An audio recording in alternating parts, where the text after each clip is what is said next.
श्री कृष्णा श्री कृष्णा श्री कृष्णा श्री कृष्ण। गुरुर्ब्रह्मा गुरुर्विष्णु गुरुर्देवो महेश्वरा गुरुः साक्षात् परं ब्रह्म तस्मै श्री गुरवे नमः। तस्मै श्री गुरवे नमः। मन के विचारों को लेकर के परेशान होना उसको कहते हैं चिंता, और मन के विचारों को लेकर के उसका अनुसंधान करना कि ये विचार कैसे आते हैं, कहाँ से आते हैं और ये विचार कब तक टिकते हैं, क्या ये विचार नाम की वस्तु सत्य है या ये केवल एक अपीयरेंस है, केवल एक प्रतीति है। इस प्रकार से जब हम विचारों के बारे में चिंतन करेंगे तब जाकर के ये विचारों से हम मुक्त होकर के स्वरूप में निष्ठा प्राप्त कर सकते हैं।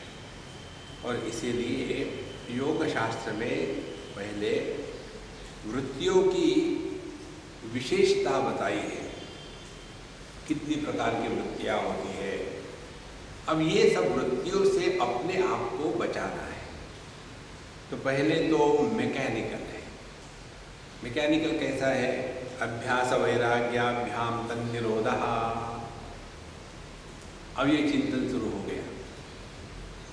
जब तक के अंतःकरण में किसी भी वस्तु के प्रति महत्व होगा तब तक मन में विचार आते रहेंगे। जिस वस्तु के प्रति मन में महत्व नहीं होता उस वस्तु को लेकर के विचार नहीं आते।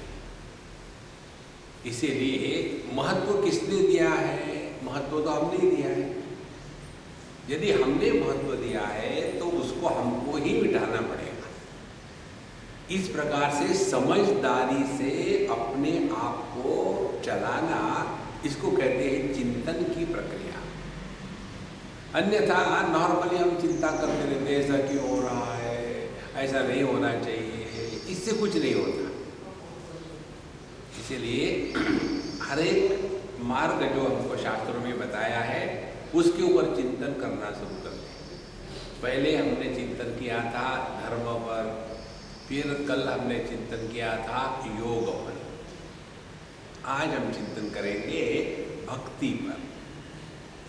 भक्ति जब मैकेनिकली होती है तो उसका जितनी मात्रा में लाभ होना चाहिए उतना नहीं होता। और वही भक्ति समझदारी के साथ करो। ज्ञानी तू आत्मैव मे मतम, भगवद गीता कहती है कि ज्ञानी जो है वो तो मेरा स्वरूप ही है। देखो, इसीलिए भक्ति शास्त्र में या भक्ति के मार्ग में क्या होता है इसको समझ लो। ये समझदारी को कहेंगे चिंतन। अब पहली बात, भक्ति मार्ग में 3 बातों का प्रयोग किया जाता है, क्योंकि हमारे पास 3 बातें हैं। एक तो हमारे पास स्थूल देह है, शरीर, दूसरा हमारे पास वाणी है, और तीसरा हमारे पास मन है। तो ये तीनों को लेकर के हमको भक्ति करनी है। तो जैसे जैसे हमारी स्थिति है, क्षमता है, हैसियत है, उसके अनुसार हम भक्ति में प्रवेश करते हैं। जो शरीर प्रधान जीवन जीते हैं उनके लिए भक्ति में कहते हैं कि देखो, आपने अपने को शरीर माना है तो भगवान की भक्ति भी शरीर के रूप में ही हो सकेगी। तो फिर उनके लिए बताते हैं कि अपना एक छोटा सा मंदिर हो और उसमें भगवान की मूर्तियाँ हो, और जैसा हम खाते पीते नहाते धोते हैं उसी प्रकार से भगवान की भी सेवा करनी चाहिए। अब ये करने से मन को एक आदत सी लग जाती है। देखो, मन की जो अनेक बातें हैं अच्छी बुरी, उससे सबसे बढ़िया बात यह है कि मन को तुरंत ही एक आदत लग जाती है। आप सुबह उठ करके 7 बजे, 6 बजे, 5 बजे गरम गरम चाय पियो, 1 हफ्ते तक। मानो ये आपको डॉक्टर ने दी हुई दवाई है। तो उसके पश्चात 8वें दिन बिना किसी प्रयत्न के आप चाय मांगोगे, क्योंकि मन को आदत पड़ गई है। तो ये मन की जो आदत लगने की बात है, इसको हमको अब एनकैश करना है। तो हम फंसे रहते हैं शरीर में, केवल शरीर शरीर शरीर और उसके जितने रिश्ते नाते हैं। तो अपने स्थूल देह से मुक्त होने के लिए, स्थूल देह में हम 3 प्रकार से बंधे जाते हैं। एक तो आलस, दूसरा निद्रा और तीसरा प्रमाद। ये तीनों चीजें स्थूल देह में है, आलस, निद्रा और प्रमाद। और इसीलिए जैसे अब हम लोग यहाँ आ रहे हैं पिछले 5-6 दिनों से, कल भी आएंगे होपफुली, उसके पश्चात मैं गारंटी देता हूँ कि आप लोग सुबह 9 बजे तक सोओगे। अब क्या जाना है, बात कुछ है नहीं अभी। अब ऐसा करते हैं, उठ के भी क्या करेंगे, बारिश हो रही है, पकोड़े खाते हैं, सुबह सुबह पकोड़े। देखो, तो यह जो स्थूल देह है, इसको हमको जीतना है। तो स्थूल देह को जीतने के लिए उपासना अत्यंत आवश्यक है। और इस उपासना में भगवान के विग्रह की पूजा अर्चा इत्यादि करनी है, तब जाकर के आलस निकल जाएगा। और भगवान की पूजा कब करनी है? 12 बजे नहीं। कितने घरों में ऐसे ही होता है, ये जो दादा दादी नाना नानी होती है ना, ये भगवान की पूजा करते हैं। कब पूजा करते हैं? जब उनको उठेंगे पहले, फिर वो पोतों के साथ टाइम बर्बाद करेंगे, उसके बाद फिर उनको स्कूल छोड़ देंगे, उसके बाद फिर न्यूज़पेपर पढ़ेंगे, अखबार होगा, फिर उसके पश्चात नाश्ता होगा, फिर जा कर के सब्जी खरीद के लाएंगे, तो ये सब होता रहेगा। और ये होते होते 11-12 बज जाते हैं। तब जाकर के बहू कहती है, आपने अभी तक पूजा नहीं करी। तब जाकर के पूजा करते हैं 12 बजे। माने 12 बजे तक भगवान बिना बाथरूम के बैठे हुए। देखो, ये कोई पूजा करने का तरीका है? पूजा सुबह उठकर करनी है 5 बजे। तब देखो आलस अपने आप निकल जाएगा। पूजा करने का तात्पर्य अपने पूजा का प्रभाव भगवान पर नहीं, अपने पर होना चाहिए ना। जैसे हमने कोई दवाई खाई तो उसका प्रभाव दवाई पर थोड़ी होना है, अपने पर होना है। इसी प्रकार से यह जो पूजा अर्चा, जो स्थूल विग्रह की अर्चना बताते हैं, इसका तात्पर्य है हम अपने जीवन के आलस्य, निद्रा, प्रमाद से बच जावे। सुबह शुरू हो जाओ। अब ये जब हम करेंगे तो पहले पहले अटपटा लगेगा, बाद में फिर मन को आदत लग जाती है। तो फिर वो सुबह सुबह पड़े हैं बिस्तर पर, और आप सबका ये अनुभव निश्चित होगा, नींद खुल जाती है। नींद की समस्या नहीं है कि नींद खुलती नहीं, नींद खुलने के बाद बिस्तर से निकलना नहीं होता। इसीलिए कठोपनिषद में एक मंत्र आता है, उत्तिष्ठत जागृत प्राप्य वरान्य बोधत। कहते पहले उठ जाओ, जगो बाद में, क्योंकि जग तो जाते हैं, उठते नहीं। देखो, तो इससे बचने के लिए हमको यह स्थूल विग्रह का पूजा इत्यादि करनी है। अब देखो, यदि हम भगवान की पूजा अर्चा करना चाहते हैं समझदारी के साथ, तो अपने आप आलस्य, निद्रा, प्रमाद निकल जाएगा। कितने यहाँ ऐसा ही होता है कि कल रात को नहा के सो जाते हैं, सुबह उठ के नहाने की जरूरत नहीं। देखो, तो यह चिंतन, सुबह उठ करके हमको पूजा करनी है, हमको पाठ करना है, तो कहाँ आलस होगा? ये बहुत बड़ी महत्व की बात है। बुढ़ापे में अपने आप को उपासना में लगाना अत्यंत आवश्यक है। नहीं तो आप खोते खोते नाते गोते इसी में फंसे रहोगे जिंदगी भर। हट जाओ वहां से, तब जाकर के चिंतन होता है। ये बात हमने एक तेलुगु अम्मा से सीखी। अमेरिका में हम कभी जाते थे उनके यहाँ, तो उसको केवल तेलुगु आती थी, दूसरी भाषा नहीं आती, और हमको तेलुगु आती नहीं, हम अंग्रेजी बोलते। तो वो हमसे तेलुगु में बोलती थी, हम अंग्रेजी में बोलते थे, और हम दोनों को समस्या रही। तो उनकी जो बहू थी डॉक्टर ने बोले, स्वामी जी आपको तेलुगु आती नहीं, मैं ट्रांसलेट करूँ? हमने कहा देखो मुझे समस्या नहीं, उसको समस्या नहीं, तुम क्यों परेशान हो रहे? नहीं फिर भी ठीक है, शुरू करो ट्रांसलेट। फिर मैंने पूछा अम्मा को कि बोले पूछो उसको कि ये क्या करती है।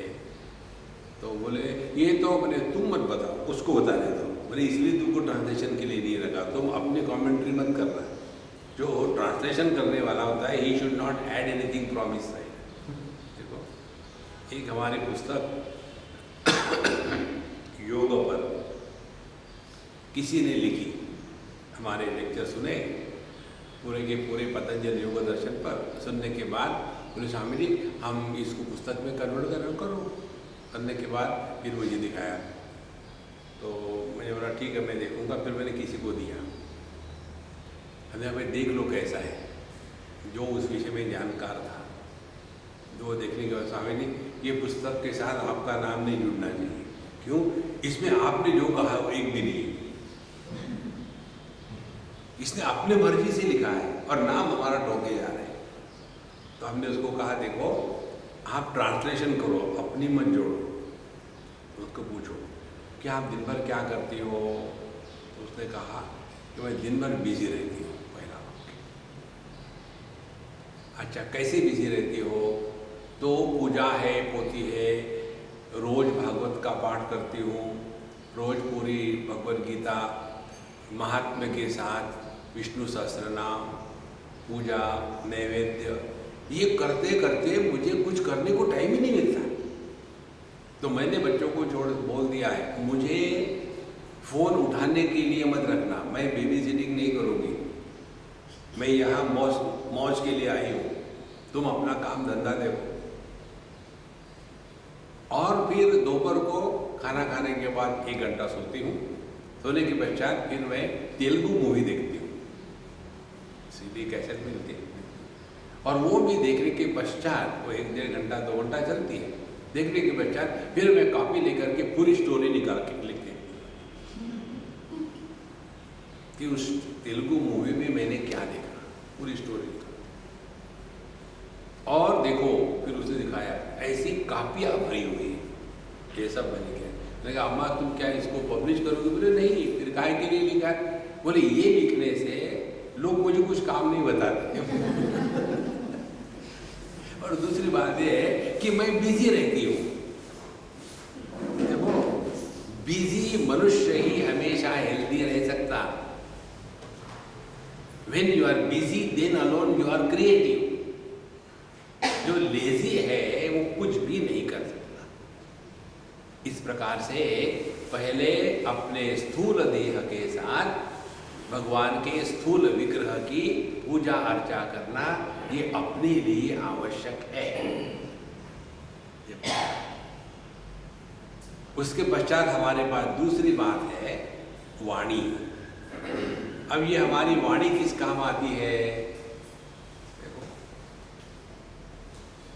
एक बार हम लोग कहीं बैठे थे, मुझे कहीं जाना था फोन के लिए। हमने कहा भाई मैं जरा फोन करके आता हूँ, आप लोग बैठो। साहब जी हम क्या करें? हमने कहा इस पर चिंतन करो, दुनिया कैसी खराब है और आप कैसे अच्छे। ये चिंतन करने के लिए तैयारी नहीं करनी पड़ती, क्योंकि वही जिंदगी भर करते आए हैं। तो हमारी जो वाणी है पर निंदा में जो लगी हुई है, वहां से हट करके इस वाणी को बिजी रखना है। देखो, और वाणी को बिजी रखना है माने भगवान का नाम लेते रहो, गुनगुनाते रहो। ये गुनगुनाना बहुत बड़ी साधना है। गुनगुनाने से एक बात होती है, लोग अपने पास नहीं आते,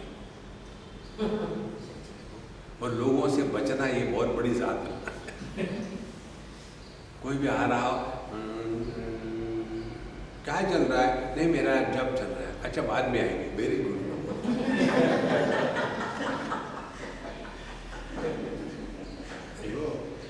नहीं तो आने के बाद इसकी बात उसकी बात, इसने ऐसा किया, उसकी बहू ऐसी, इसकी सास ऐसी। अरे क्या फर्क पड़ता है, कोई कैसा भी हो ना। अपने इस वाणी को बचाना सबसे बड़ी साधना है। संत ज्ञानेश्वर कहते थे कि अपने जितने भी इंद्रिय हैं इनमें से वाणी को आप नियंत्रण में ले आओ तो आपने बहुत बड़ी छलांग मारी है। क्योंकि हमारी जिह्वा क्या है? हमारी जिह्वा 2 in 1 है। एक तो खाने का शौक है, दूसरा बोलने का शौक है। और ये खाने का बोलने का शौक इतना तगड़ा है कि पूरा लाइफ उसी में चल रहा है। यही एक इंद्रिय ऐसा है जो सबसे पहले जिंदा हो जाता है, और यही इंद्रिय ऐसा है कि जो सबसे बाद में मरता है। बचपन से ही कहता मुझे नहीं चाहिए दूध, मुझे कॉफ़ी चाहिए। देखो तब से शुरू हो गया। अब बुढ़ापा आ गया और डॉक्टर ने बोल दिया है पूछ लो दादाजी को क्या आखिरी इच्छा है। दादाजी डॉक्टर ने बोल दिया है आपकी आखिरी इच्छा क्या है? देखो बेटा ये डॉक्टर के कारण मैं पिछले 6 महीने से चिकन पुलाव नहीं खा पाया। अब तो आखिरी दम तक केवल खाने का चिंतन।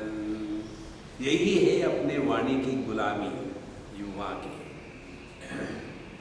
हमको लोग पूछते स्वामी जी आप इतने घरों में जाते हो, भिन्न भिन्न जगह खाते हो, आपका कैसा चलता है? साधना यही है। आप लोगों की साधना होती है उपवास करने की, हमारी साधना है खाने की। देखो और देखो सबसे ट्रेजेडी मालूम है क्या है? खाने को अच्छा कहना पड़ता है, वो ना हो। हार्डली खाना अच्छा होता है लेकिन हमको कहना पड़ता है अच्छा है।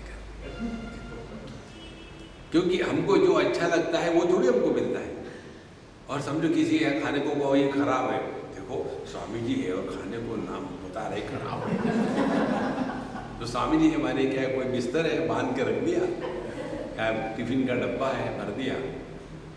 तो अपने इस वाणी पर और अपने इस रसना पर नियंत्रण रखना है।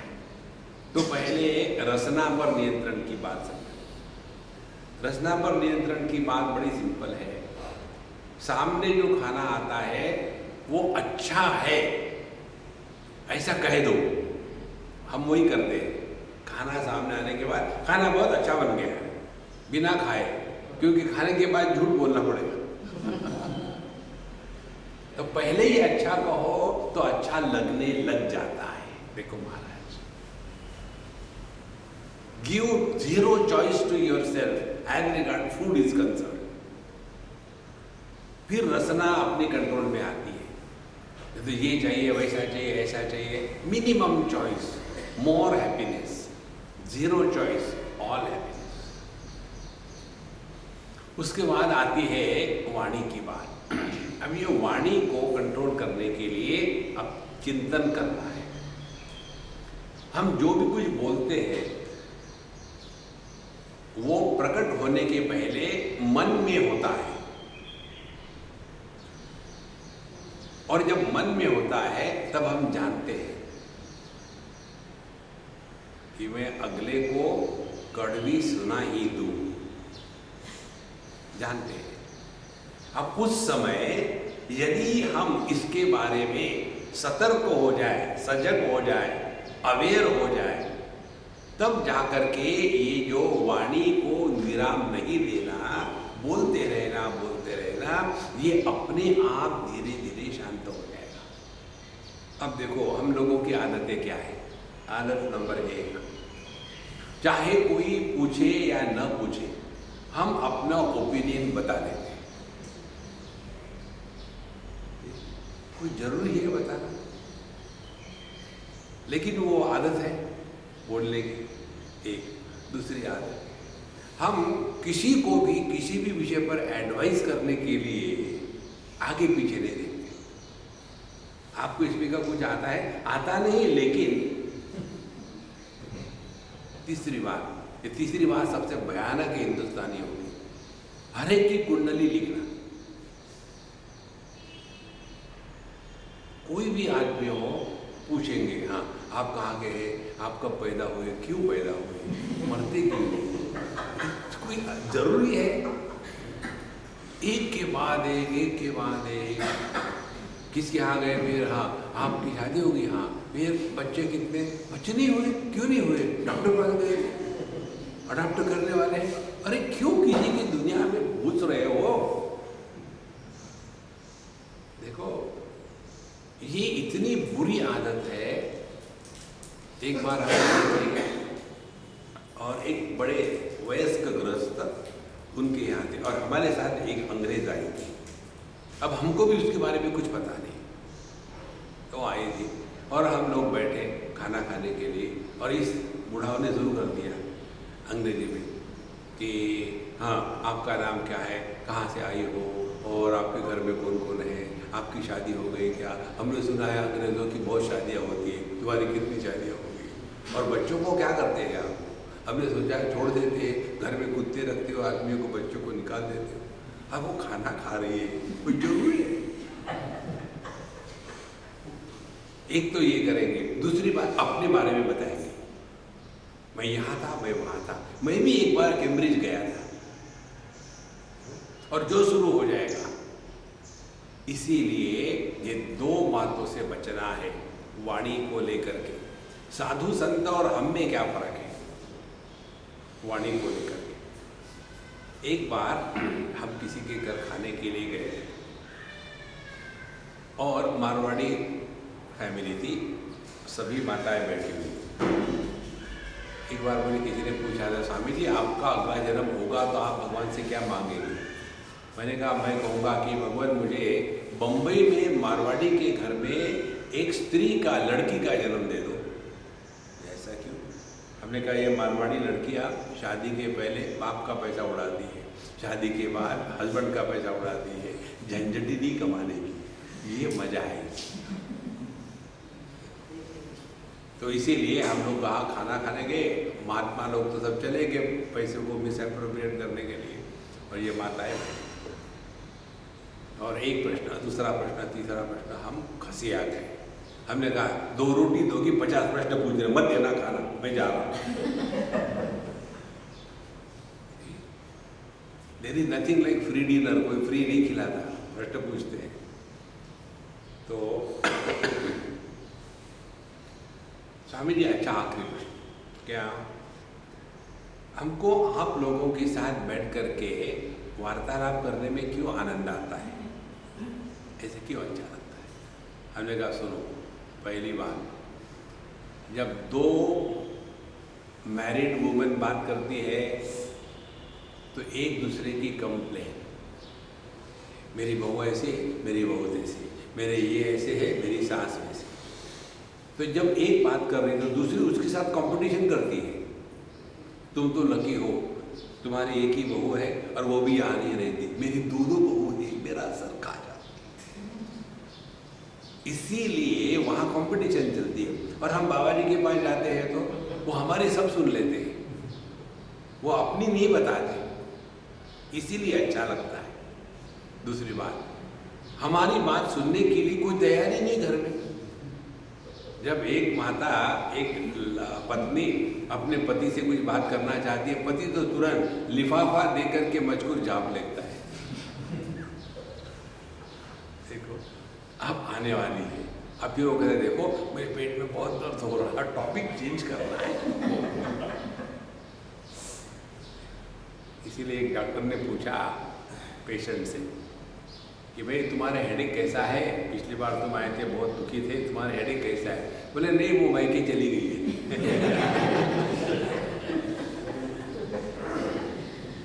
हेडेक ऐसा ही होता है।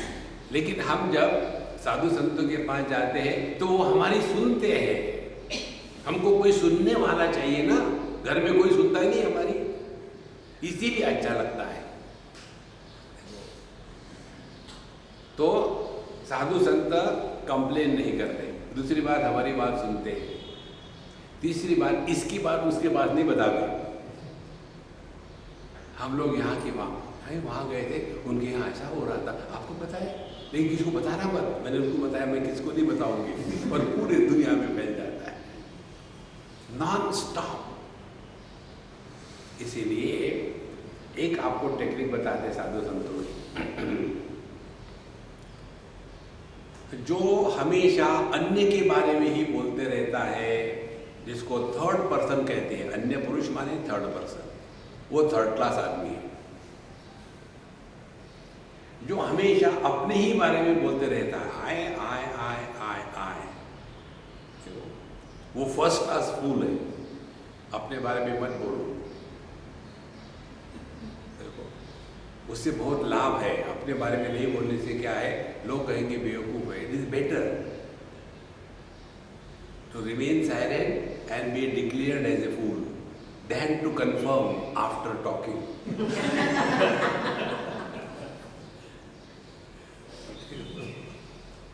बहुत सिंपल बातें होती है। अच्छा, तीसरी महत्व की बात, साधु संत ना तो थर्ड पर्सन के बारे में बात करते हैं, ना तो मैं के बारे में बात करते हैं। जो सामने व्यक्ति है उसको महत्व देते हैं। इसीलिए हमको साधु संतों के साथ आनंद आता है। लोग हमको अवॉइड करना क्यों चाहते हैं? कि वी मेक देम अनकंफर्टेबल। कभी भी किसी को भी अनकंफर्टेबल अपने कारण फील हो रहा है ना, तो समझ लेना we are going the wrong वे।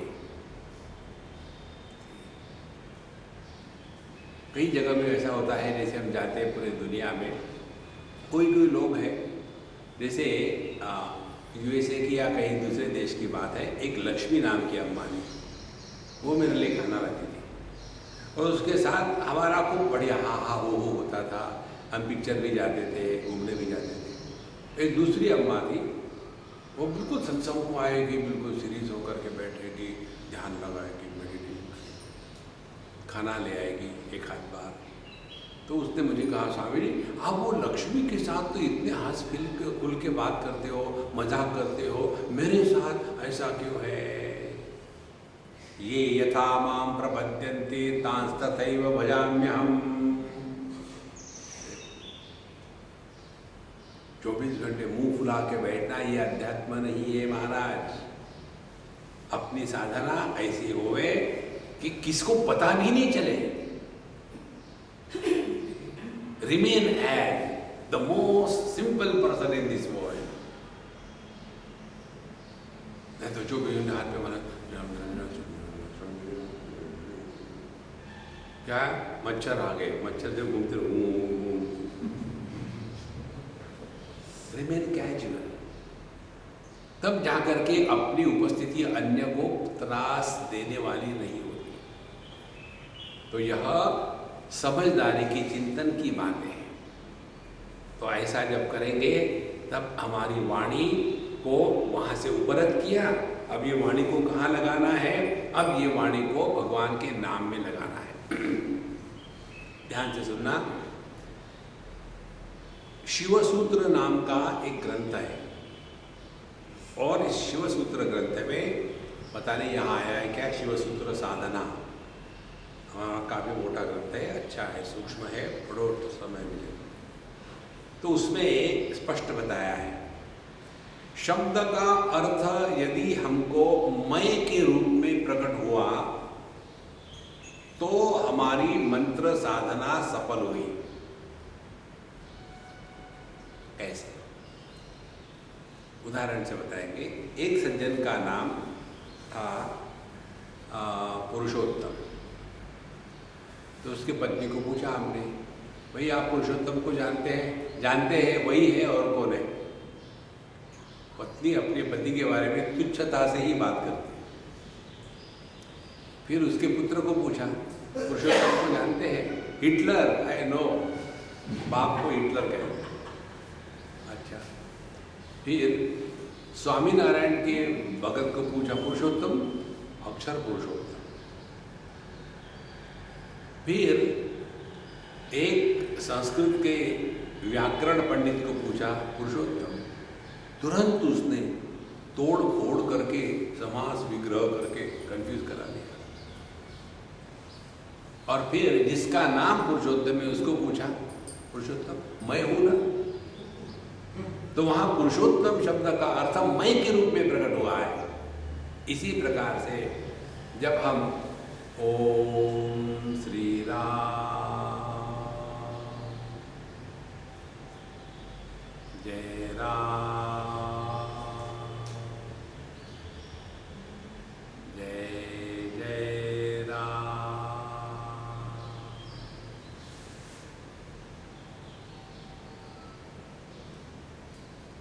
जहाँ से ओम प्रारंभ हुआ और जहाँ ये ओम वापस गया, वो उस ओम का अर्थ है, बाकी का सब अनर्थ है।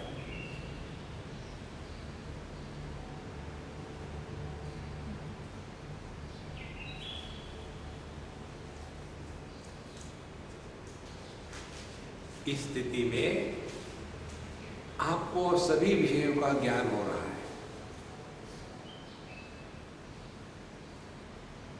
लेकिन किसी भी विषय के ज्ञान के द्वारा हम प्रभावित नहीं हो रहे।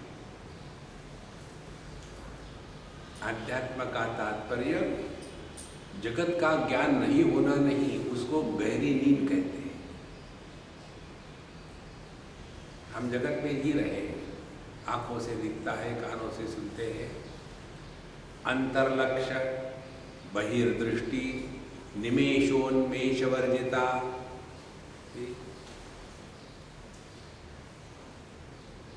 यह जो शांभवी मुद्रा जिसको कहते हैं, आंखों को ऊपर करके वो नींद की मुद्रा है। जगत में हम जी रहे हैं, सबके साथ है, लेकिन हमारी बैठक अपने स्वरूप में।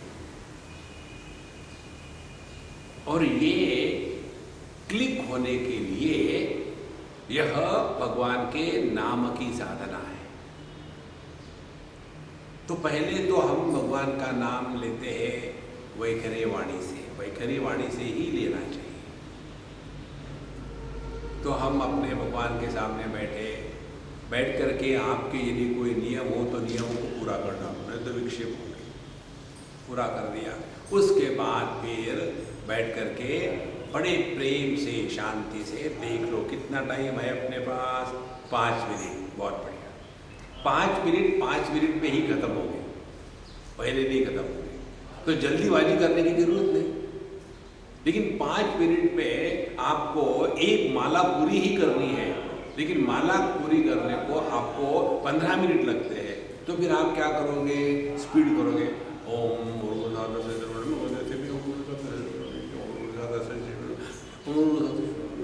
उसके बाद भगवान के इस मंत्र का भी एसएमएस कर दिया। आपको मालूम है ना एसएमएस का अर्थ? एसएमएस माने सरदार मनमोहन सिंह, एसएमएस कर दिया। इसका एसएमएस नहीं करता। फिर देखो भगवान का नाम आयुर्वेदिक दवाई के जैसा नहीं खाना है। आयुर्वेदिक दवाई कैसे खाते हैं? मुंह में डाल करके एकदम पानी पी करके मुंह धो दिए, उसके बाद बढ़िया पान खाए, क्योंकि इतनी कड़वी होती है।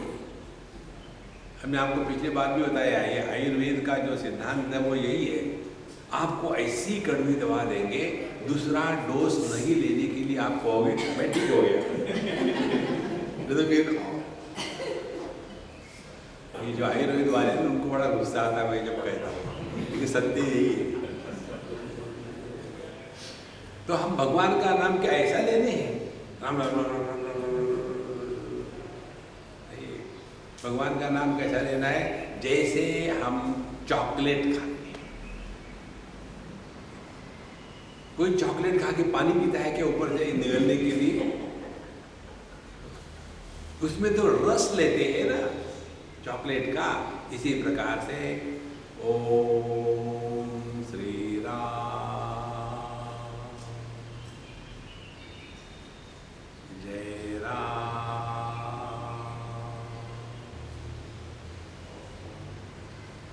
जय जय राम।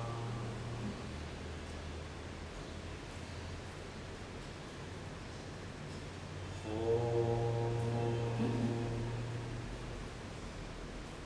श्री राम जय राम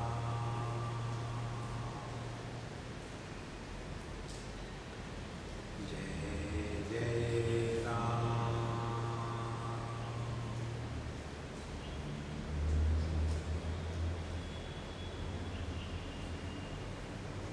कोई जल्दीबाजी नहीं, ना कुछ पाना है ना कुछ खोना है।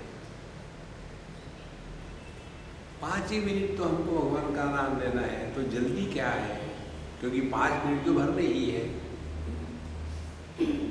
ऐसा करके धीरे धीरे समय को बढ़ा लेना।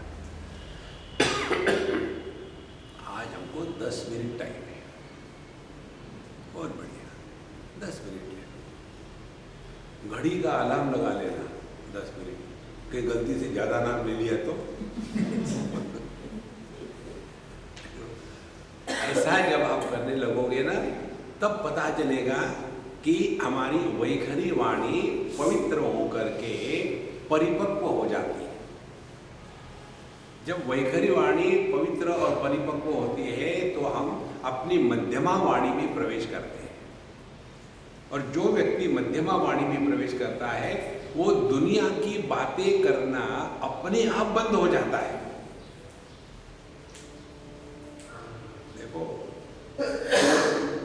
जैसे कली फूल की जब ये उमलने लग जाती है तो उसका आकार अपने आप नष्ट हो जाता है। उसमें छिपा हुआ जो सुगंध है वो अपने आप बाहर में आने लग जाता है। कली को कुछ करना नहीं है। इसी प्रकार से जब हमारी वैखरी वाणी पवित्र और परिपक्व हो जाती है तो हम वैखरी वाणी से हट करके मध्यमा वाणी में प्रवेश करते हैं। ध्यान से सुनना, वैखरी वाणी जागृत अवस्था की वाणी है और मध्यमा वाणी सूक्ष्म देह की वाणी है। तो जब हम सूक्ष्म देह में प्रवेश कर लिए हैं, अब हमारा जो प्रभु का नाम है वो चल रहा है। और ये नाम पहले पहले चलता है प्रयत्न के साथ। देखो, योग साधना में जो सोहम की साधना बताते हैं ना, वो तबला पेटी लेकर के गाने के लिए नहीं है या अपने बच्चों का नाम रखने के लिए नहीं। सोहम बेटा बाथरूम हो के आओ, अरे राम राम, वो उसका तात्पर्य नहीं है। पहले तो सोहम का मैकेनिकल प्रभाव अपने प्राण और मन पर आना चाहिए। भगवान रमण महर्षि कहते हैं,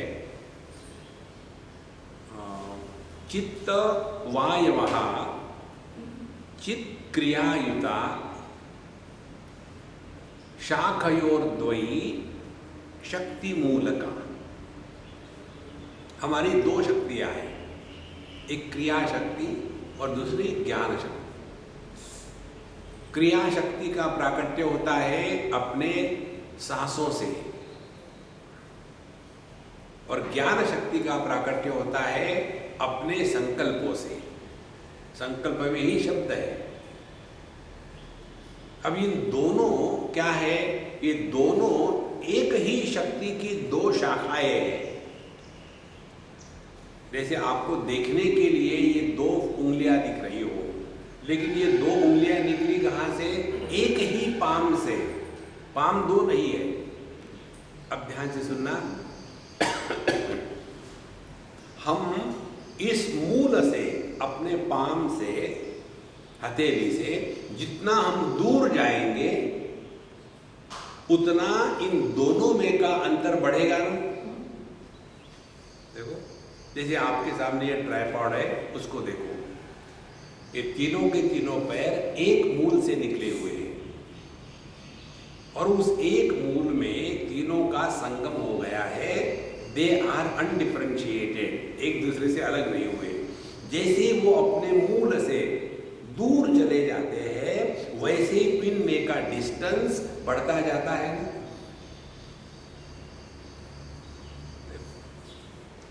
अब इसी प्रकार से जब हमारी वाणी, ज्ञान और क्रिया, कर्म, ये जब एक दूसरे के साथ नहीं देते, ज्ञान जानता है गुस्सा नहीं करना चाहिए, क्रिया है गुस्सा करते हैं, तो क्या हो गया, ये दो जो शक्तियां हैं, ज्ञान शक्ति, क्रिया शक्ति, ये एक दूसरे का साथ नहीं दे रही है, एक दूसरे से बिखर रही है, दूर जा रही है।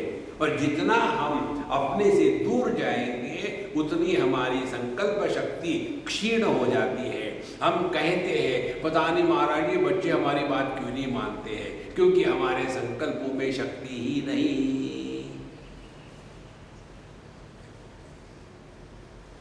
इसीलिए यह जो मध्यमा वाणी में प्रवेश करने के पश्चात अपने सांसों के साथ प्रभु के नाम को जोड़,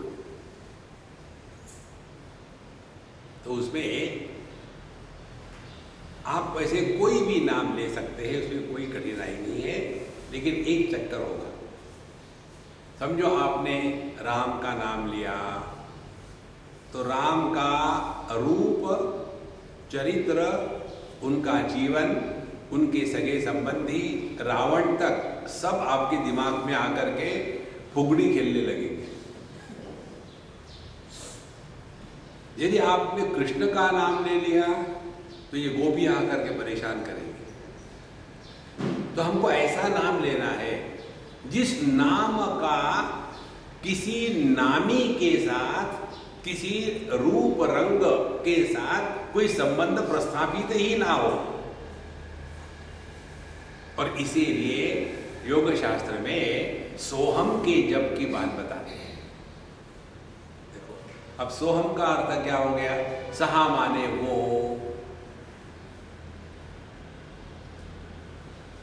हम माने मैं, अहम, सो सहा अहम अस्मि, मैं परमात्मा हूँ।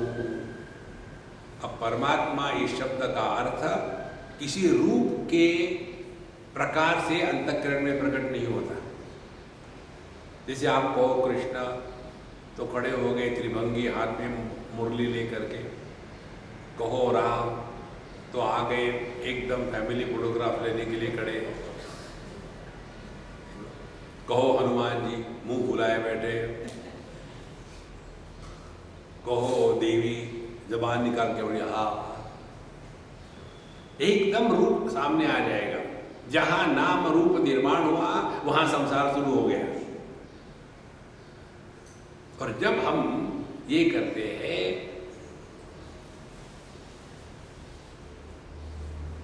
सांसों के साथ, इनको कहते हैं बीज मंत्र। और ये जो मंत्र है ये बिना किए हो रहा है, हमको करना नहीं पड़ता, क्योंकि हम सांस लेते नहीं, सांस ली जाती है और भगवान का नाम लेते हैं। तो नाम के साथ लेने का जो प्रयत्न है, इससे छुटकारा पाने के लिए सांसों के साथ जब नाम जुड़ जाता है तो बिना प्रयत्न के हमारा मन इस तत्व में लीन होने के लिए तैयार हो रहा है। जैसे समझो आप हरिओम का जप करते हो, तो सांस ले रहे हो अंदर हरि ओ, बाहर निकाली सांस ओ, हरि ओ, या सो हम। लेकिन ये सो हम केवल शब्द ना रहे, बल्कि उसका अर्थ प्रकट होना चाहिए। तो ये जो मैं है अहम, इस मैं से ही संपूर्ण सृष्टि निर्माण हुई और इसीलिए मैं ही परमात्मा स्वरूप है। और इसका स्पष्ट अनुभव आता है जैसे जब हम अपने ये दो शक्तियों के माध्यम से इन दोनों का अंतर मिटा देंगे, इनका अंतर बढ़ेगा तो हम अपने मूल से दूर चले जाएंगे, और जैसा हम अंतर कम होने देंगे अपने मूल के पास आ जाएंगे। एक बार मुझे कोई बता रहा था कि स्वामी जी मैं हवाई जहाज चलाने के लिए बैठा, तो मेरे साथ जो था उसने कहा कि देखो 23 डिग्री पर लगाओ, तो मैंने 23 डिग्री की जगह में 23.1 डिग्री लगाया। उसने कहा देखो यहाँ तो आपने लगाया, लेकिन हमको डिस्टेंस जाना है 5000 किलोमीटर, तो 5000 किलोमीटर में 0.1 डिग्री ऐसे जगह ले जाएगी कि जहाँ आपको जाना ही नहीं है। देखो इसी प्रकार से जितना हम अपने संकल्पों का अनादर करते हैं उतना हम अपने से दूर भाग जाते हैं। तो अपने संकल्प, ज्ञान और अपनी क्रिया ये दोनों साथ चले, तब जाकर के दोनों का अंतर कम होगा। साधु संत इस स्थिति में पहुंच जाते हैं, और इस स्थिति में पूर्णता से पहुंच जाना माने अब हम मध्यमा से हट करके पश्चंती में प्रवेश कर चुके हैं। ये है समझदारी। ऐसा हो रहा कि नहीं, इधर ध्यान देंगे। हमारा ध्यान किधर होता है? देखो हम जब जब करने बैठे हैं ना, दुनिया भर के विचार आते हैं। तो ये this is a baby thing, these people are not worth talking. Don't complain, find out yourself. हमको तो बिल्कुल सब रेडीमेड चाहिए। थोड़ी तो मेहनत करो, चिंतन करो कि किस स्थिति में विचार आते हैं, किसको आते हैं, विचारों से मुक्त होना माने क्या, विचारों का उद्गम कहाँ से होता है, बाहर के वस्तुओं को देख कर के विचार आते हैं कि अंतःकरण से विचार प्रकट होते हैं, और जहाँ से विचार प्रकट होते हैं वहाँ विचारों के पहले क्या होता है, क्या अभाव से विचार प्रकट हो गए, या जहाँ विचारों का अभाव है लेकिन अभाव नहीं है, ऐसा जो अपना स्वरूप है वहीं से फिर उसमें लग जाए।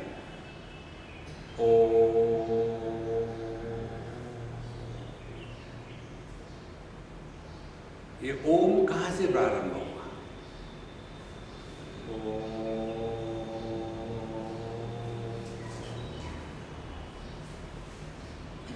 ये कहाँ गया? जो आया, रहा, गया। ये जो जाना आना हो रहा है संकल्पों का, वृत्तियों का, विचारों का, लेकिन ये जाना आना जो हो रहा है, इस जाने आने वाले को प्रकाशित करने वाला कहीं गया क्या या कहीं से आया क्या? जैसे आकाश कहीं जाता आता नहीं, आकाश में सब कुछ जाता आता है। इसी प्रकार से हमारा जो स्वरूप है इसमें ना जाना है ना आना है, इसी में सब कुछ आ जा रहा है। तो इस स्वरूप में स्थिति प्राप्त करनी है तो कोई भी विचार आवे या जावे, हमको कुछ मतलब ही नहीं।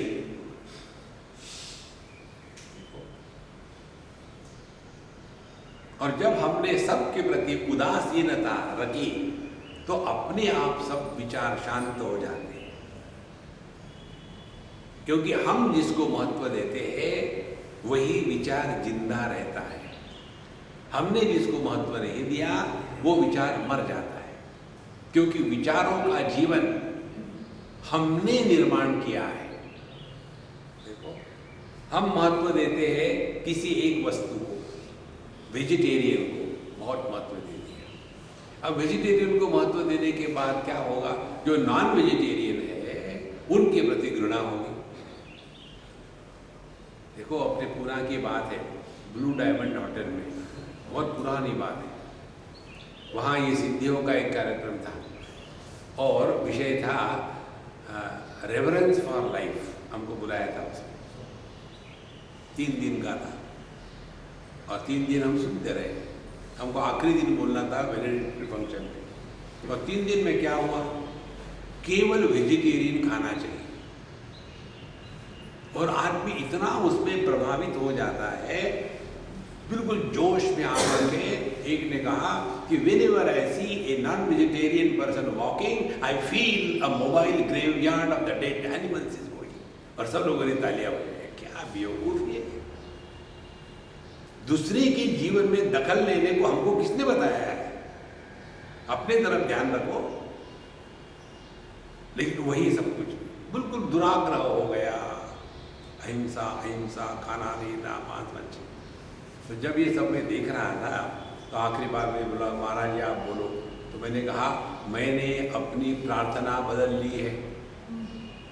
मैंने भगवान को कहना है, भगवान अगले जन्म में मुझे कद्दू बना, 100% vegetarian.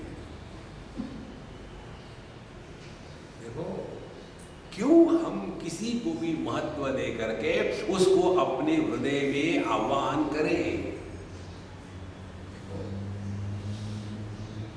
The best spiritual practices remain indifferent, अन्यथा इसी में फंसे रहेंगे। हमको कई बार लोग पूछते हैं, स्वामी जी आप ये बताइए वेजिटेरियन अच्छा है कि नॉन वेजिटेरियन अच्छा है? हमने कहा मैं वेजिटेरियन खाता हूँ, और यदि कोई मुझे खाने को आए तो मुझे नॉन वेजिटेरियन अच्छा नहीं लगता। कोई दूसरे को खाए तो मुझे कोई आपत्ति नहीं, मुझे नहीं खाना चाहिए। अपने मन से ये दुराग्रह का जो रोग है इसको हटा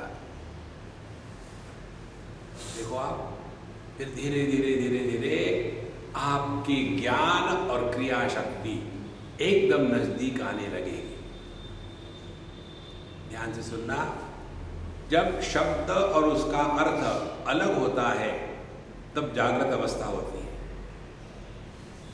जब शब्द और अर्थ अलग होता है तब वैखरी वाणी होती है। जैसे माइक ये शब्द है, इसका अर्थ मेरे सामने जो है ये अलग अलग है। मध्यमा वाणी वो है जहां शब्द और उसका अर्थ दोनों विचारात्मक होते हैं। बैठे हैं, ब्रेकफास्ट के लिए क्या बनेगा आज? कचौरी मिलेगी, समोसा मिलेगा, या साउथ इंडियन इडली मिलेगी, या गुजराती ढोकला? तो ये सभी के सभी शब्द और उसका अर्थ केवल विचारात्मक है। तो यह जो मध्यमा वाणी है ये स्वप्न में काम करती है। देखो, फिर आ जाते हैं पश्चंती वाणी में। पश्चंती वाणी में शब्द और उसका अर्थ अभी डिफरेंशिएट नहीं हुए। साधु संत पश्चंती वाणी में निवास करते हैं। क्योंकि शब्द और उसका अर्थ अलग अलग नहीं हुए, इसीलिए वो जो भी शब्द का उच्चारण करते हैं वो अर्थ प्रकट हो जाता है, क्योंकि वो अलग अलग नहीं हुए। देखो संतो, इसीलिए ये कंप्लेन करना छोड़ दो, अब इस पर लग जाओ। भक्ति का अर्थ यही है कि हम जहाँ हैं वहाँ से प्रारंभ होवे और हम जो है वहाँ पहुँच जाए। हम कहाँ हैं? जगत के संग्रह में और संबंधों में। अब वहाँ से हट जाओ और वहाँ से हट करके अपनी यात्रा शुरू हो गई। और ये मालूम है ये यात्रा कैसी है? इस यात्रा में कितना समय और कितना डिस्टेंस क्रॉस करना है? उतना ही डिस्टेंस क्रॉस करना है जितना डिस्टेंस एक पत्नी और स्त्री में होता है। पत्नी ही स्त्री है, स्त्री ही पत्नी है। इतना डिस्टेंस क्रॉस करना है। और पहुंचना क्या कहाँ है? कहीं नहीं पहुंचना। तत्वमसि, हम वही हो, पहुंचना कहीं नहीं है। इसमें पाना भी कुछ नहीं है, सब खोना ही खोना है। गहरी नींद में हम तब प्रवेश करते हैं जब सब खो देते हैं। तब देखो, वहां हम माँ नहीं, बाप नहीं, भाई नहीं, बहन नहीं, सब कुछ छोड़ दिया। यहां तक कि मैं सोना चाहता हूं, ये मैं और सोने की चाह दोनों छोड़ दिए, तब जाकर के सुषुप्ति अवस्था प्रारंभ होती है। तो सुषुप्ति अवस्था के लिए जब सब त्याग की आवश्यकता है, तो अपने स्वरूप में निष्ठा प्राप्त करने के लिए ये जो कचरा हमने इकट्ठा करके रखा है, इसको जब तक नहीं छोड़ेंगे तब तक के आपके मन में शांति नहीं आ सकती। दुनिया हमेशा ऐसी रही है, ज्यादा इसको लेकर के खाली पीली दुखी मत होना, अपना जो नाटक है करते रहो। और ये सब तब होगा जब आप चिंतनशील व्यक्ति होंगे। देखो, बुढ़ाऊ लोगों के पास जाके बैठो आप देखेंगे उनके जीवन में एक बहुत बड़ा वैक्यूम होता है। What next? सुबह उठ गए, क्या करना है? तो कुछ करने को नहीं, तो फिर इसके दोष निकालो, उसको दोष निकालो, इसको झगड़ा करो, उसको डांटो, नहीं तो दूसरा एक्सट्रीम डिप्रेशन में चले गए। Because there is nothing to look forward to. On the contrary, यदि हम योग्य चिंतनशील लगे हैं तो आपको पूरी लाइब्रेरी आपके सामने खड़ी है। नित्य निरंतर भिन्न भिन्न ग्रंथों का अध्ययन करें। 18 पुराण है, 18 सब पुराण है, उसके बाद भगवद गीता है, योग वाशिष्ठ है, योग शास्त्र है, कितनी सारी चीजें, साधु संतों के चरित्र है, उसमें लगे रहो, तब जाकर के चिंतन की धारा खुल जाती है। और यह जो चिंतन की धारा खुलती है वही हमको अपने पास ले आती है। और ये पास लाने की जो प्रक्रिया है, जबकि वो यही प्रक्रिया है जो शिव सूत्र में कहते हैं कि जहाँ से प्रारंभ होता है और जहाँ समाप्त होता है वहाँ बैठे रहो और जप होने दो। हरि ओम, हरि ओम,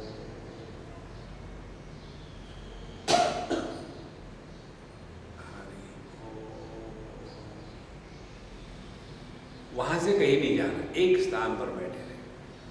और जैसा ये सूक्ष्मता में पहुंच जाएगा तो आपका ये अनुभव होगा कि आपका देह का आकार जो मन ने धारण किया था, वो मन देह के आकार को त्याग देगा। जैसे गहरी नींद में मन देह के आकार को त्याग देता है। जहां मन ने देह के आकार को त्याग दिया जब करते करते, तो अंदर और बाहर ये कल्पना समाप्त हो जाती है। गहरी नींद में हम देह के अंदर होते हैं कि बाहर होते हैं, हम कमरे के अंदर है कि कमरे के बाहर है, ये अंदर बाहर की जो कल्पना है ये तभी तक वैलिड है जब तक कि हमने अपने आप को देह माना है।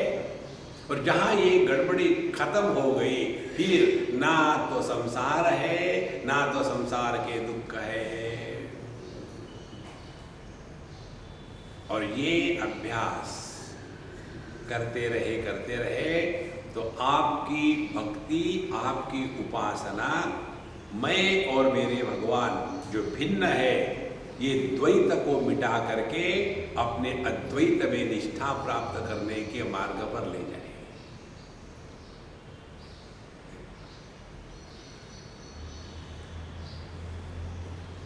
और ऐसा व्यक्ति सहज शांत रहता है। सहज शांत का तात्पर्य नहीं मुंह खुला है। क्या हो गया? जब से रियलाइजेशन हो गया है ना, तब से ये ऐसे ही हो गए। नहीं, एवर चेयरफुल, हैप्पी। अन्यथा आदमी बड़ा इस चक्कर में फंस जाता है, क्योंकि कुछ पाना नहीं है। जहां आकार है वहां विकार है, वहां प्रकार है, वहां संस्कार है, और वही अहंकार है। जहां आकार नहीं वहां विकार नहीं, प्रकार नहीं, संस्कार नहीं, अहंकार नहीं। तो मन जब तक के इस देह को पकड़ के रखता है, आकार को धारण करता है, तभी तक संसार है।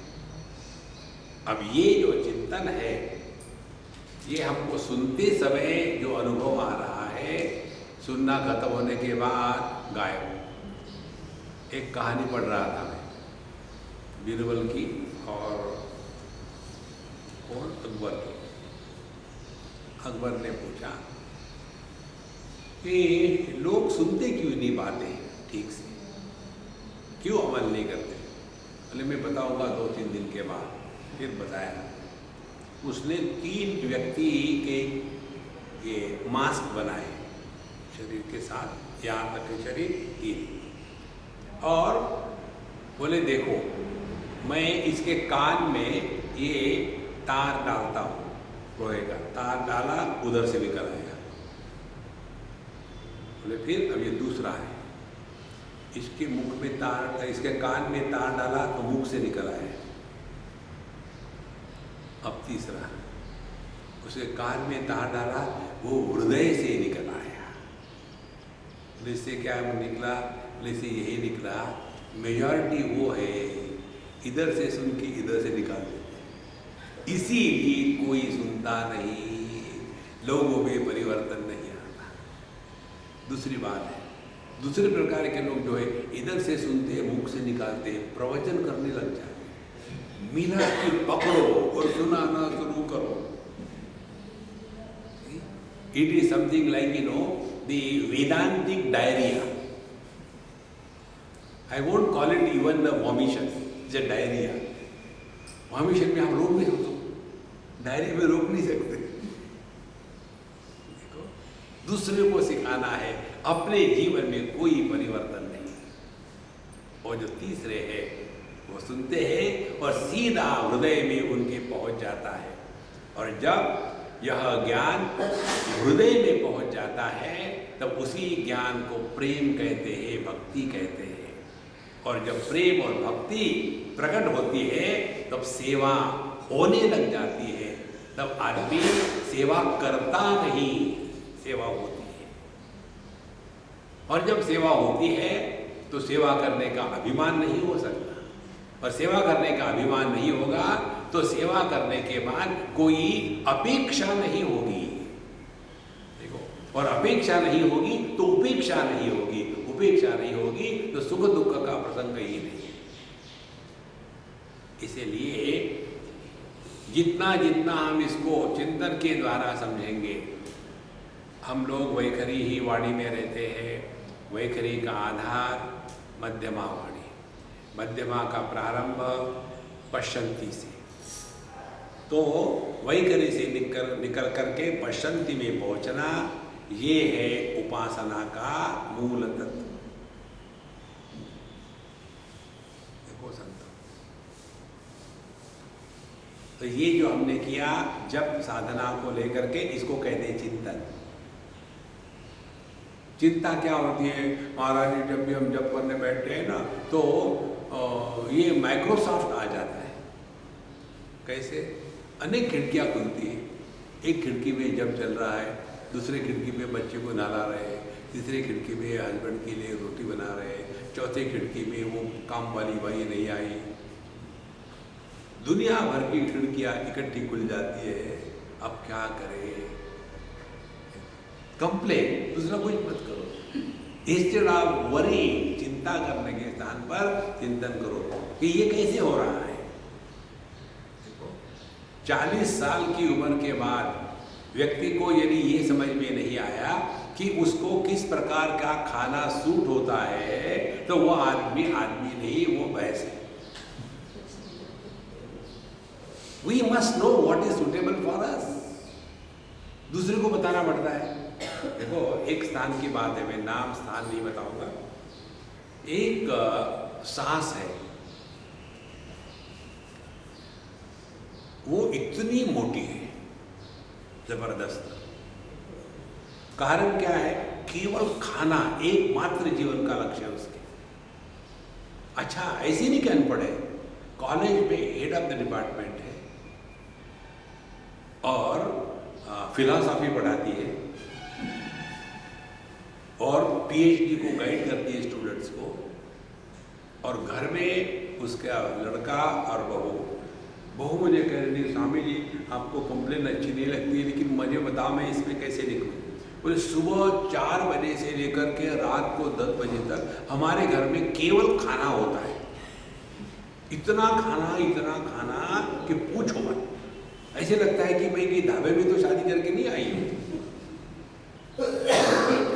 अब इसके कारण इनका शरीर इतना मोटा बन गया। अब डॉक्टर ने कहा यदि आप अपने वेट को कंट्रोल नहीं करोगे तो 15 दिन में मर जाओगे। तो फिर इन्होंने वो स्टिचिंग का ऑपरेशन होता है ना, अपने स्टमक को स्टिच कर लिया। अब स्टिच करने के बाद शी कांट ईट, तो वो खाएगी, बाथरूम में जाएगी, उंगली डाल के उल्टी करेगी, फिर आएगी, फिर खाएगी, फिर उल्टी करेगी। आप देखो, आप ऐसे व्यक्ति को क्या कर सकते हैं? तो उस बहू ने मुझे पूछा कि ऐसे क्या करना चाहिए। हमने कहा तुमको कुछ नहीं करना चाहिए, वो कर रही है, तुमको कुछ नहीं करना चाहिए। देखो, तो हमको ये समझना चाहिए कि विचार हमारे मन में बहुत आते हैं, तो कंप्लेन मत करो, फाइंड आउट किसके कारण विचार आते हैं। तो आपको चिंतन में पता चलेगा, जिसको महत्व दिया है उसके विचार आते हैं। अब उसको महत्व निकाल डालो और फिर चिंतन शुरू करो। जब हम भगवान का नाम लेते हैं ओ, तो क्या हो रहा है? इधर सूक्ष्मता से ध्यान ओ,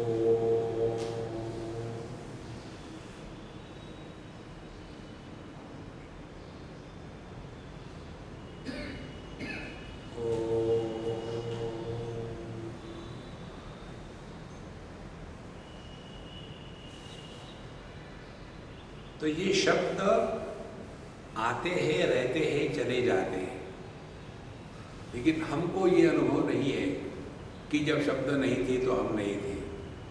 हमको ये अनुभव नहीं है जब शब्द आए तो हम नष्ट हो गए, और हमको ये अनुभव नहीं है जब शब्द खत्म हो गए तो हम खत्म हो गए।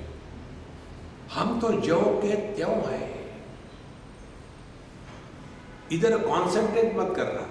ये योगी लोग कॉन्सेंट्रेशन पर जोर देते हैं, हम कंसंट्रेशन पर नहीं, remain aware, self awareness, not self concentration.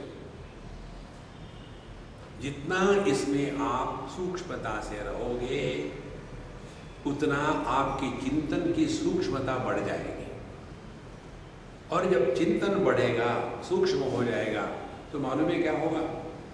आपको प्रत्येक अनुभूति में एक उदाहरण मिलेगा जिसके द्वारा आप अपने स्वरूप के पास पहुंच जाते हो। ये मालूम है कैसा है? एक हमारे मित्र गुजराती, एंड गुजरातीज और some communities are basically business oriented, they cannot do a job, और उनको बिजनेस करने के लिए कोई जरूरी नहीं कि उस विषय का ज्ञान होना चाहिए। एक हमारे मित्र गुजराती, उन्होंने जब उन्होंने कॉलेज पूरा किया, फिर वो अपने ब्रदर इन लॉ के साथ हो गए काम करने के लिए, और उनका जूतों का कारोबार था, तो इंपोर्ट करते थे और डिस्ट्रीब्यूट करते थे, और रिटेल शॉप भी थे, उसमें लग गए। उसके पश्चात अब उनको जूतों का कुछ भी पता नहीं, लेकिन बड़ी तरक्की करी। फिर उससे वो निकल करके उन्होंने देखा कि नहीं, ये दूसरे इसमें ज़्यादा फायदा है इससे। फिर उन्होंने वो बिजनेस शुरू कर दिया, और वो ऐसी बातें बताते, मैंने यार तूने ये कब पढ़ा? बोले पढ़ना क्या है, हमको कोई फर्क नहीं पड़ता, हमारा ध्यान पैसे पर है। देखो, तो जो व्यक्ति इस प्रकार से बिजनेस में ओरिएंटेड है, उसको ये प्रॉब्लम नहीं है कि ये कैसे करूं, because is committed to that. इसी प्रकार से जो चिंतन में लगा हुआ है उसको हर अनुभूति में प्रभु दिखेगा, जैसे जो बिजनेस माइंडेड है उसको हर ट्रांजैक्शन में फायदा या नुकसान दिखेगा। ये दृष्टि जब जागृत हो जाती है तब समझ लेना कि हमने चिंतन की प्रक्रिया शुरू की। फिर आपको हर एक अनुभूति में प्रभु का दर्शन होता है, हर एक में।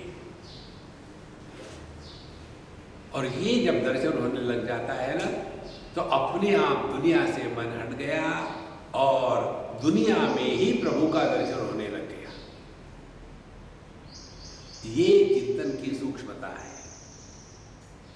और ये चीजें आपको पुस्तकों में नहीं मिलती, ये अपने अंदर से प्रकट होती है। देखो अष्टावक्र जी के जीवन की जो कथा आती है ना, वैसी ही कथा है। अष्टावक्र जी के जब वो गर्भ में थे, उनके पिताजी बड़े पंडित थे, ज्ञानी थे, और ये बड़े जोर जोर से पाठ करते थे, डिस्कशन करते थे। और उनकी पत्नी जो थी वो बैठ करके सुनती थी।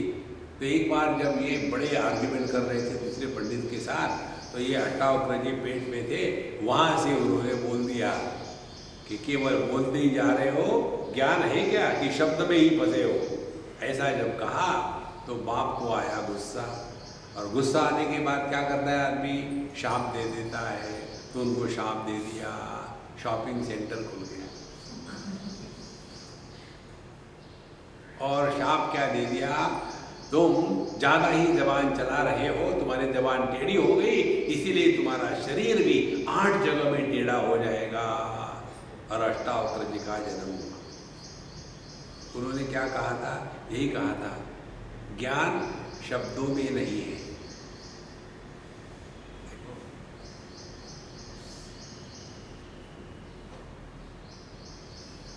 हम शब्द का उच्चारण करते हैं, वो ज्ञान पहचान। उसके बाद हम शब्द का उच्चारण नहीं करेंगे, वो ज्ञान पहचान। हिंदुस्तान, अमेरिका, भगवान श्री राम और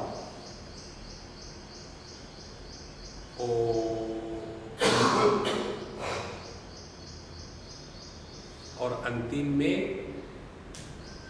शब्दों के बीच में की जो शांति है, वो उधर ध्यान। ओ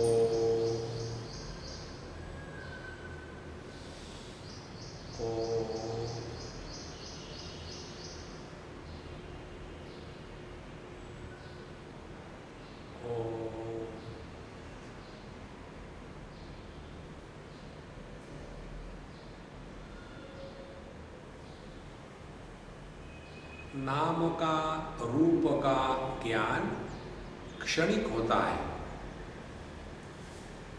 क्योंकि उस ज्ञान के लिए ज्ञानेंद्रिय और मन की आवश्यकता है। लेकिन जब हम केवल शांत रहते हैं, तो शांति को सुनने के लिए कानों की आवश्यकता नहीं है।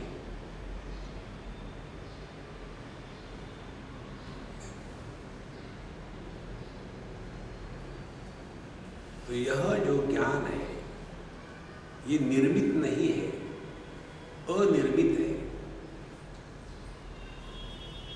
न जायते म्रियते वा विपश्चित्, नायं भूत्वा भविता वा न भूयः, अजो नित्य शाश्वतोऽयं पुराणः, न हन्यते हन्यमाने शरीरे।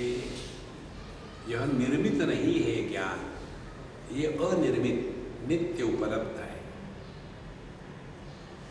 तो जिन विचारों के द्वारा हम इस अनिर्मित अनुभूति पर पहुंच जाते हैं, उन विचारों की श्रृंखला को चिंतन कहते हैं। तो अभी तक हमने चिंतन किया, और जिन विचारों के द्वारा हम अपने से दूर भटकते हैं, और ये बातें आपको केवल सूक्ष्मता से अत्यंत सावधान होकर के ही पकड़नी है, उसको कोई मदद नहीं कर सकता। जैसे समझो आपका कोई रिश्तेदार अमेरिका में है, उसका स्मरण करो, तो पहुंच गए होनोलुलु। फिर आपका कोई बचपन का दोस्त झुमरी तलैया में आपके साथ गिल्ली डंडू खेलता था, उसका स्मरण करो। पहुंच गए दूसरे देश में, दूसरे काल में, दूसरे परिस्थिति में, अपने से भटक गए, इन सबको त्याग दो तो ना कहीं जाना है ना कहीं आना है।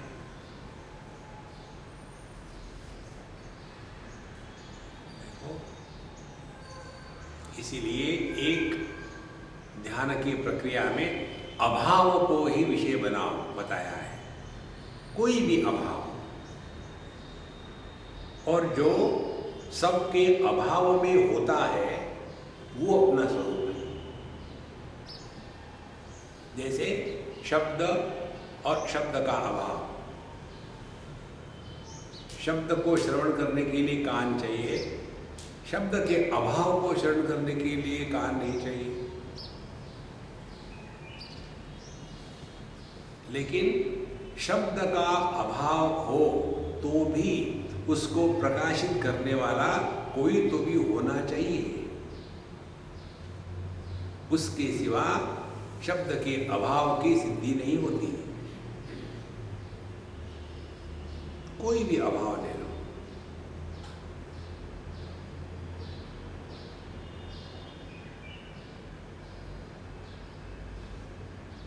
पहले ये स्थिति, उसके बाद अभाव में जो है अब उसके बारे में अवेयर हो जाओ।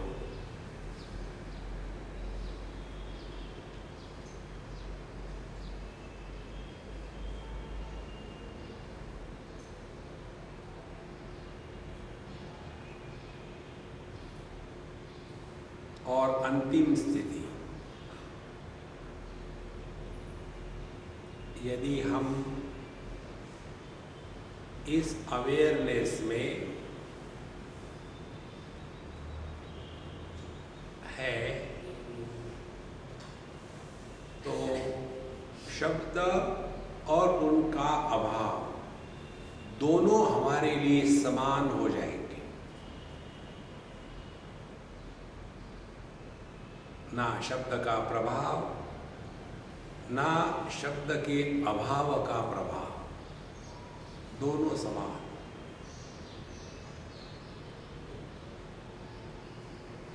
इस स्थिति में नित्य निरंतर रहना केवल चिंतन के द्वारा संभव है।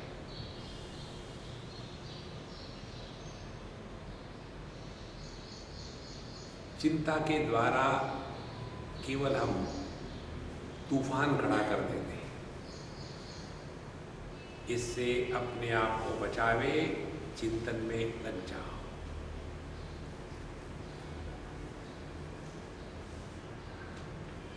भगवत गीता किंचित अधीता, गंगा जल लव कणिका पीता, सकृत पियेन मुरारि समर्चा, क्रियते तस्य यमेन न चर्चा, भज गोविंदम भज गोविंदम। लग जाओ मुन्ना भाई, इसी में लग जाओ। ओम पूर्णमदः पूर्णमिदं पूर्णात् पूर्णमुदच्यते पूर्णस्य पूर्णमादाय पूर्णमेवावशिष्यते। ओम शांति शांति शांति। हरि ओम। श्री गुरुभ्यो नमः। हरि